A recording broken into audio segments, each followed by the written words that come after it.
Hello guys, કેમ છો બધા? મજામાં ને? આઈ હોપ મજામાં જ હશો. તો જય Dwarkadhish and welcome to my mini vlog. આજે હું કંપનીએથી વહેલા આવી ગઈ હતી અને બહારનું ટેમ્પરેચર ખૂબ જ હાઈ છે, જોઈ શકો છો તમે. તો નાઈને ફ્રેશ થઈને આવી ગઈ છું. આ છે મારા મમ્મી જ, એ જાય છે બહાર, તો મેં કીધું ચાલો આજે મને પણ લેતા જાઓ. તો હું ને મમ્મી બંને જઈએ છીએ બહાર. તો હું ને મમ્મી ગયા હતા ચોકમાં, અને ચોકમાંથી અમે અમારા ઘરનું કરિયાણું લઈને આવી ગયા છીએ. જોઈ શકો છો તમે. કરિયાણામાં મમ્મીએ ઘણી બધી વસ્તુ લીધી છે, સાથે મેં પણ એક્સ્ટ્રા ખર્ચો કરાવ્યો છે. હું સાથે જાઉં ને એક્સ્ટ્રા ખર્ચો થાય ને એવું તો બને જ નહીં, જોઈ શકો છો તમે. તો આ બધું સંકેલીને મેં મૂકી દીધું અને હું આવી ગઈ છું હવે રસોઈ બનાવવા માટે. આજે મેં બનાવી નાખ્યું તો ગાંઠિયાનું શાક અને રોટલી.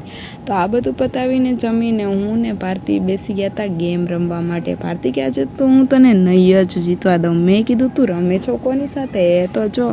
અને ફાઇનલી ગાઈસ આપણે જીતી ગયા હો, જોઈ શકો છો તમે. તો આજનો મારો મિની બ્લોગ અહીંયા જ પૂરો થાય છે. Like, share and follow. Thank you.